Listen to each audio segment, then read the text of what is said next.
खेत में मिला नाव्या का कंकाल 15 दिन पहले खेलते समय हो गई थी लापता। परिजनों ने जताई थी हत्या की आशंका। नमस्कार, श्रावस्ती एक्सप्रेस देख रहे हैं आप। मैं हूं आपके साथ अहमद पठान। उत्तर प्रदेश के कासगंज में 15 दिन से लापता 5 साल की बच्ची का कंकाल सरसों के खेत में मिला। खेत में मिले बच्ची के कंकाल की सूचना ग्रामीणों ने पुलिस को दी। मौके पर पहुंची पुलिस ने बच्ची के कंकाल को पोस्टमार्टम के लिए भेज दिया है। परिजन हत्या की आशंका जता रहे हैं, लेकिन अभी कारण नहीं बता पा रहे हैं। पुलिस मामले की जाँच कर रही है। मामला कोतवाली सावर क्षेत्र के गांव रोशन नगर का है। गांव निवासी नेत्रपाल सिंह की 5 साल की बेटी नाव्या घर के पास खेलते समय अचानक लापता हो गई थी, जिसके बाद परिजनों ने घर के आसपास बच्ची की काफ़ी तलाश की, लेकिन बच्ची का कुछ पता नहीं चला। बच्ची के पिता नेत्रपाल सिंह ने थाना सावर में गुमशुदगी दर्ज कराई। बुधवार को रोशन नगर गांव के खेतों पर मजदूर काम कर रहे थे। इसी दौरान सरसों के खेत में मजदूरों को बच्ची के कपड़े और थोड़ी दूर पर सिर और बाकी शरीर का कंकाल पड़ा मिला, जिसके बाद मजदूरों ने घटना की जानकारी आसपास के लोगों को दी। कंकाल मिलने की सूचना नेत्रपाल को दी गई। नेत्रपाल और परिवार वालों ने कपड़े से बच्ची की शिनाख्त की। उन्होंने हत्या की आशंका जताई है। वहीं एसपी जितेंद्र दुबे ने बताया कि कुछ दिन पहले ग्राम रोशन नगर से एक बच्ची लापता हो गई थी। आज उसका सरसों के खेत में कंकाल मिला है। फॉरेंसिक और डॉग स्क्वाड टीम ने मौके पर पहुंचकर जांच की। कंकाल को पोस्टमार्टम के लिए भेज दिया गया है। जांच की जा रही है, उसी आधार पर आगे की कार्रवाई की जाएगी।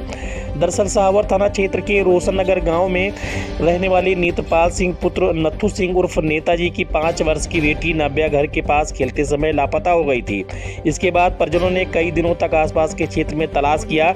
जब कई दिन तक खोजबीन करने के बाद बच्ची का कोई सुराग नहीं लगा, तो इस मामले में बच्ची के पिता नेत्रपाल सिंह ने थाना पर बच्ची की गुमशुदगी का अभियोग पंजीकृत कराया था। तभी से पुलिस लगातार मासूम बच्ची की तलाश में जुटी हुई थी।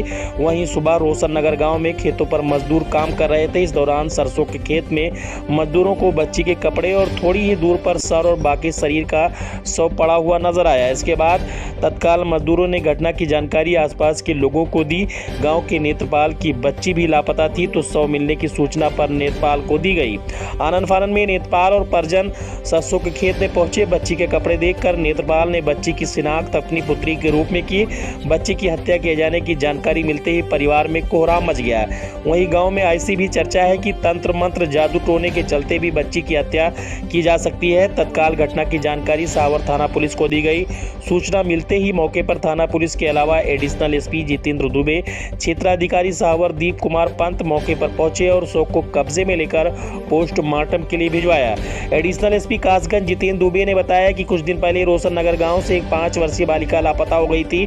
इस मामले में पुलिस तलाश में लगी हुई थी। आज ग्रामीणों और परिजनों के द्वारा पुलिस को जानकारी दी गई कि सरसों के खेत में बच्ची का शव पड़ा मिला।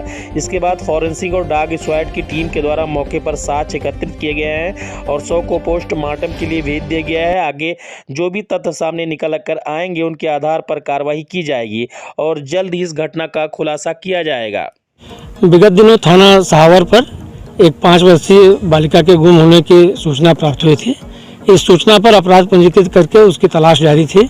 आज उसी गांव में रोशन नगर गांव के लोगों के द्वारा, परिजनों के द्वारा यह सूचना दी गई कि सरसों के खेत में बच्ची का कपड़ा, जिसके आधार पर उसकी पहचान की गई है, और उसके बाद कुछ हड्डियों के अवशेष प्राप्त हुए हैं। इस सूचना पर हमारी फोरेंसिक टीम, विधि विज्ञान प्रयोगशाला की सभी टीम, डॉग स्क्वाड को यहाँ पर ले आकर के साक्ष्य कलेक्ट किए जा रहे हैं और उसके बाद पंचायतनामा आदि की कार्रवाई करते हुए इसको पोस्टमार्टम के लिए भेजा जा रहा है।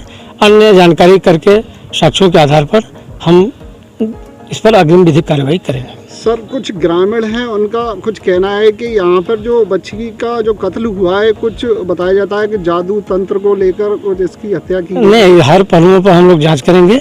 इस संबंध में जो भी बातें आएंगी उन पर विचार करके जो भी साक्ष्य मिलेगा, साक्ष्य के आधार पर हम विधिक कार्रवाई करेंगे।